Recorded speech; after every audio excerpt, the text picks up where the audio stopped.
Assalamu alaikum wa rahmatullahi wa barakatuh. So I've just been having a conversation with me mum, and she was just trying to tell me about a news headline of a man who was trying to adopt a child who was 13 months old or something, and then the child has ended up dying and he's being charged for murder. I don't really know, because I shut off.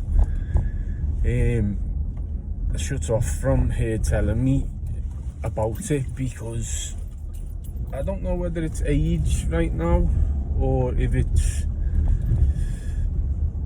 I don't know. My mind is not being able to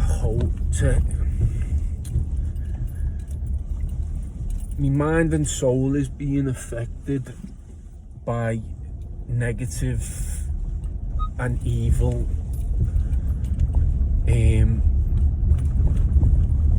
carry on, like, and I just have to shut it off, especially when I'm feeling very optimistic. I just don't need to hear it. I don't want to hear it. Inshallah, I do my due diligence to warn off evil, i.e. through prayer and also through my own actions of, like, I don't take my eye off the target. I'm a very vigilant person, and I'm talking this in an all-round aspect, and I like to try and cover all bases. I know you can't. There's always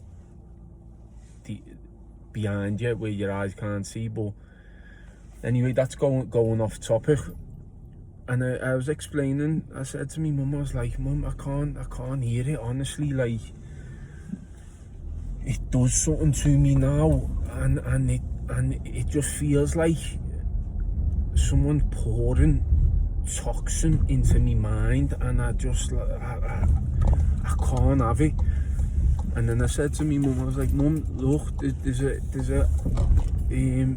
ayah in the Qur'an that straight away pops into my head.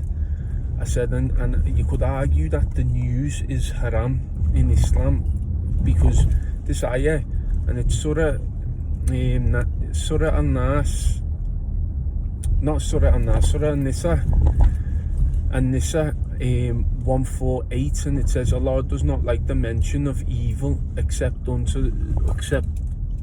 when it's done unto that person. It's basically saying the person who evil is done to can speak of it, but it can't be stated by a third person. It can't be second-hand information. It can't be hearsay from someone else. Now, you could argue all the documentaries, you could argue the news, all these documentaries of, like, serial killers and blah blah blah. You could argue that that's haram. Like, it's second-hand news. It's unless it's spoken by the victim and for the purpose of them. And then it just got me thinking even more, because there's a trend in my family, not just in my family, in all my friends, in my whole circle of friends.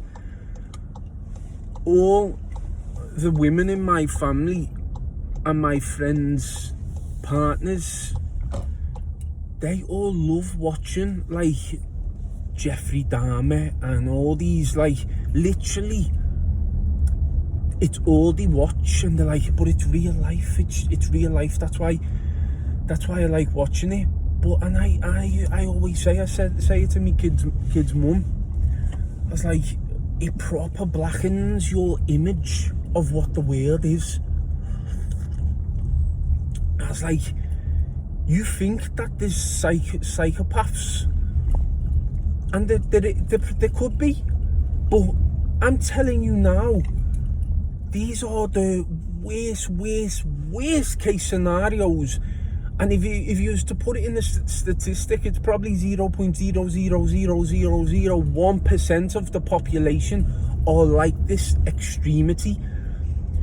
And I'm like, but what it's doing, it's it's blackening society for you. It's making you in a state of anxiety and fear, and I don't think it's a positive thing.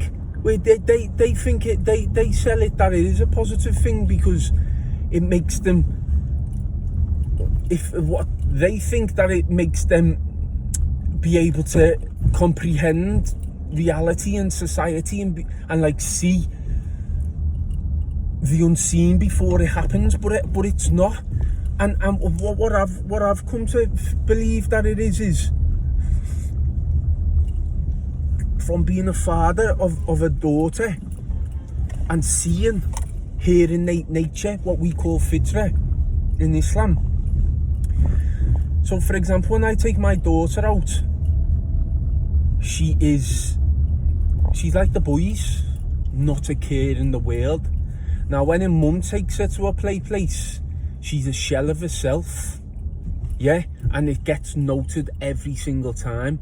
And I'll come into, there's been times when I've turned up to the place and I've seen her and she's not herself, and then as soon as she sees me, bang, it's like she's not side-eyeing, she's not concerned of anything now because her protector has come. But that is when you hear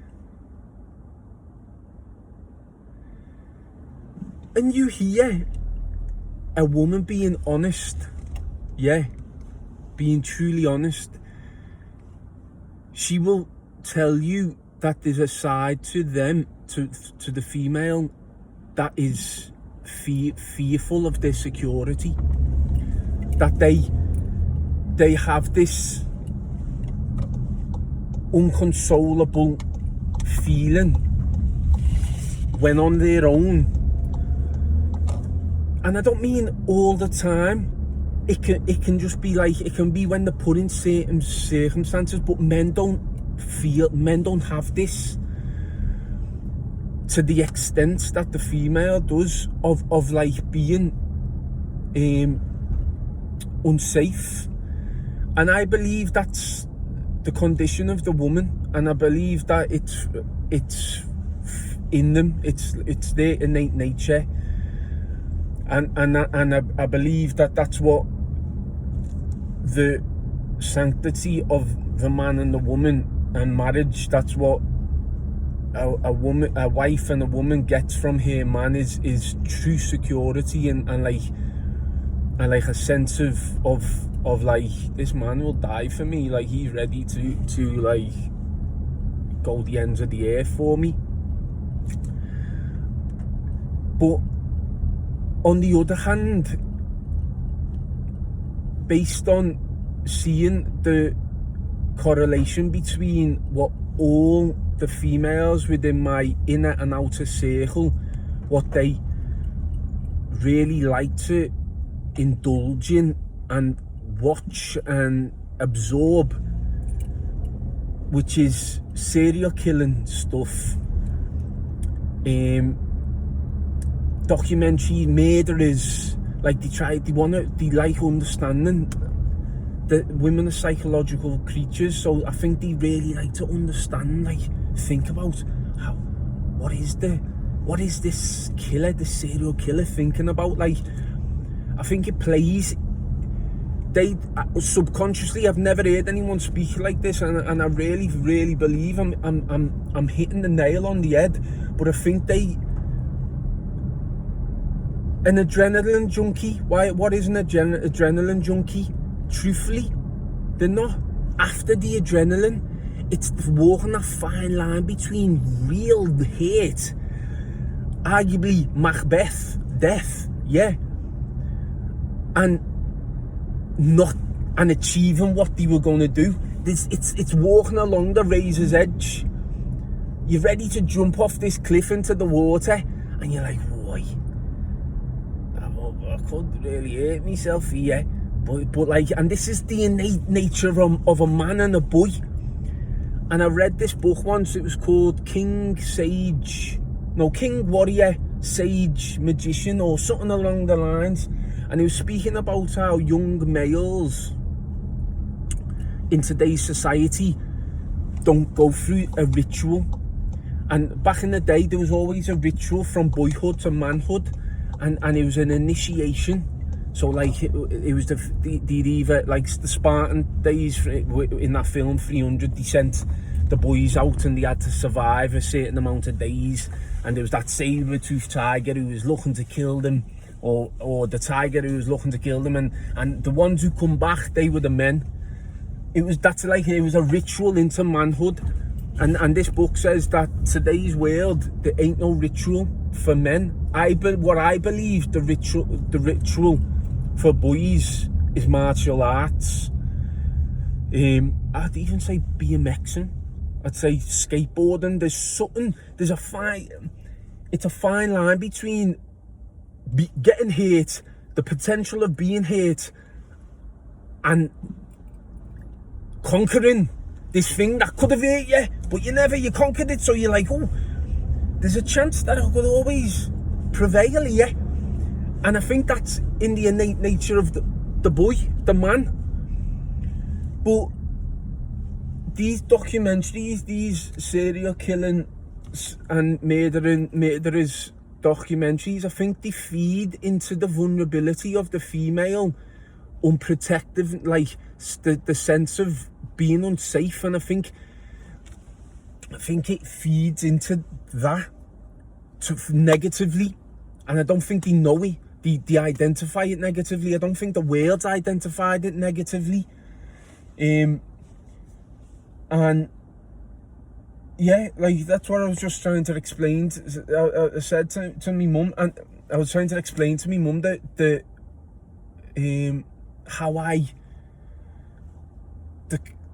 people say the Qur'an was written for over 1400 years ago. It's a relic. It's got no relevance in today's world. Oh my goodness me. It's got no relevance in today's world for the unenlightened, for the person who literally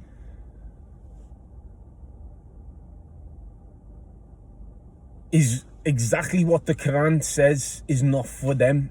Because right the way through the Quran it says for those of understanding, and for those who reflect and contemplate. These statements are constantly put through in the Quran, and I would state that An-Nisa 148, where Allah states, it's displeasing to him for an evil done to a person, for an evil to be aired out, basically, like verbalized, unless it's verbalized by the one who the evil's been carried out to. You could nail it on there. How politics in today is easily manipulated and maneuvered, and how they've got the female, how they can maneuver, specifically the female voter, they can emotionally maneuver it with hypotheticals of like fear-monger them. It's easier to do it to the woman, which then gets to the home, than it is to the man. So the female voter is more easily, I'm trying to think of the word, it's sort of like fear, is fear maneuvered, like, and I believe that ayah,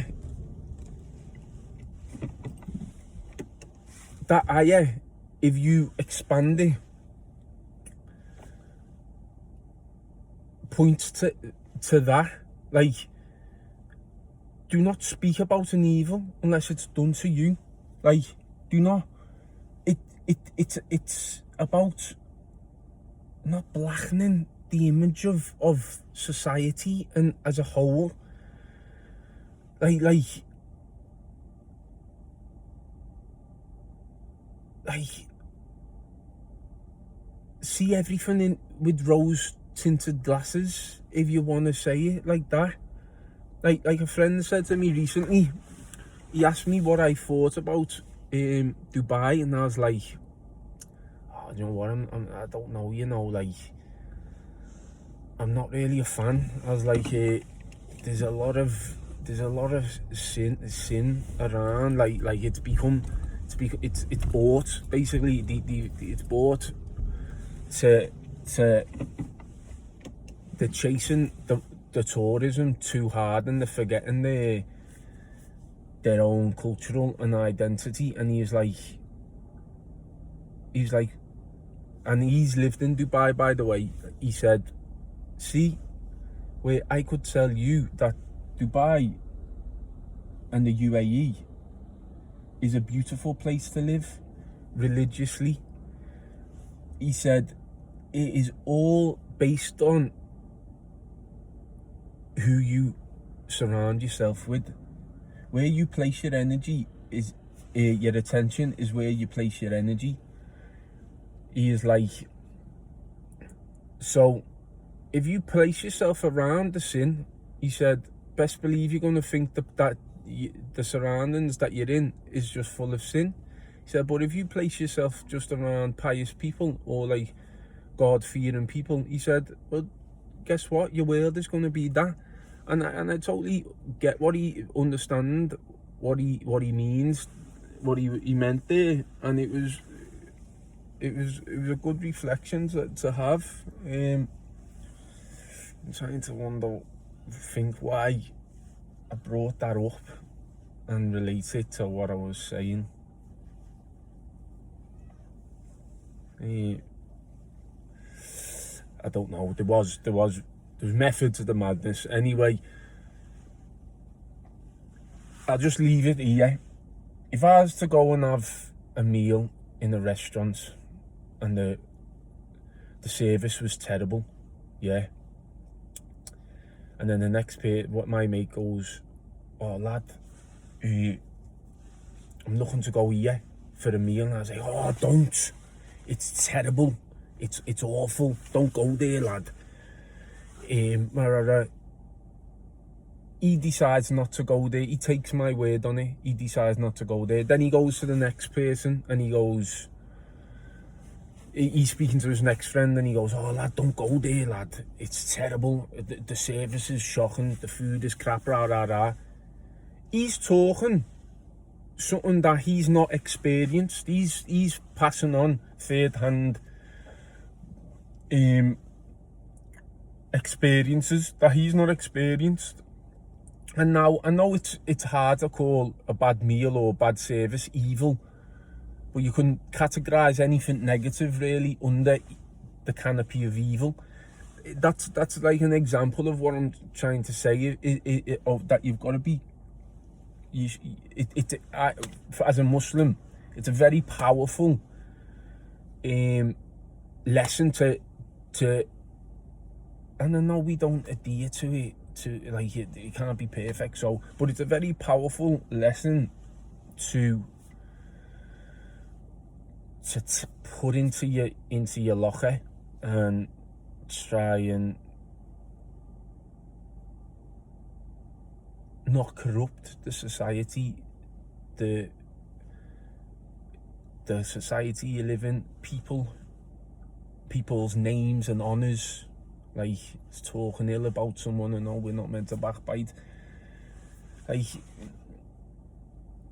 treat every experience like it's a first experience. Like even if you've had a bad experience first time, go to that again with a clean slate, and you're going to experience it again. So yeah, anyway, hope everybody's having a great day. Assalamu alaikum wa rahmatullahi wa barakatuh.